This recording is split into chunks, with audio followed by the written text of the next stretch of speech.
Jalen Williams is out. Grade 1 hamstring strain. Confirmed. Gone for the start of the playoffs. And you know what's crazy? The rest of the West should be more worried now than they were before. I'm dead serious. Stay with me, because the numbers behind this story are genuinely wild. And hell, quick if you're Thunder fan and you want to stay up on everything happening with this team during the playoff run, hit subscribe. I drop OKC content constantly and we're just getting started this postseason, okay? Back to it. So here's the situation. Game 2, that tense moment everybody saw. J-Dub goes down.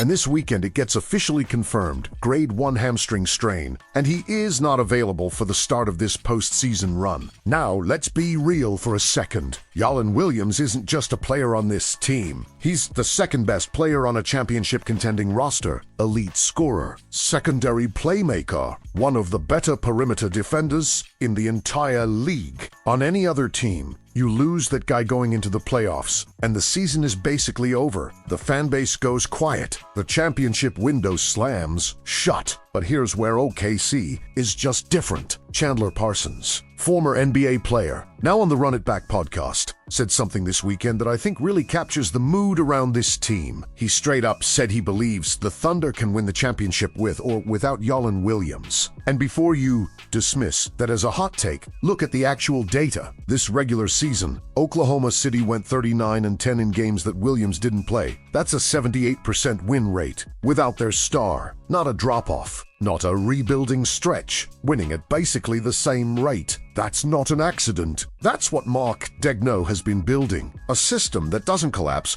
when one piece goes missing. It just reconfigures. And right now, that reconfiguration is a nightmare for every team left in the Western Conference.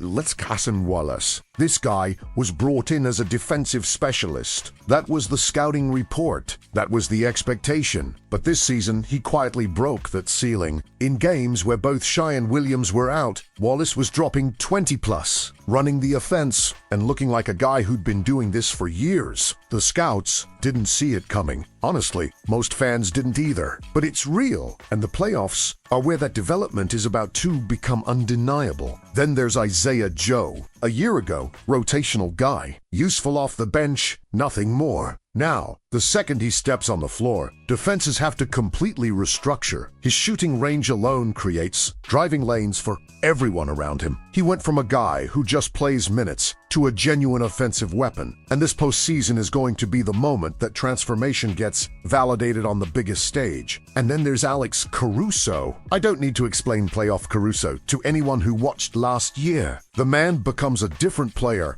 when elimination games start, locking down the other team's best perimeter threat, coming up with steals at the worst possible moment for the opponent, hitting buckets when the game is on the line. His veteran experience in these moments is something you genuinely cannot put a price on for a young team. And don't sleep on Aaron Wiggins. Every loose ball, every charge taken, every defensive possession where he just refuses to let the other team have an easy basket. He changes the energy of a game in ways that don't show up in a highlight reel, but absolutely show up in the final score. Here's the bigger picture. The Nuggets, the Timberwolves, the Spurs, they all saw this injury news and thought the door just cracked open. And honestly, that's the wrong read. What they're actually getting is a Thunder team that now has more to prove. A group of young players who've been waiting all season for a moment exactly like this. And by the time Jalen Williams gets back to full health, which will happen, he's walking back into a team that went through fire without him and came out the other, side more confident and battle-tested than ever. You cut off one head, 3 more grow back. This team isn't just surviving the injury, they're about to use it. So let me hear from you. With J-Dub about to start the playoffs, who do you think carries the load? Does Cason Wallace take over as the offensive engine? Does Isaiah Joe go supernova from deep?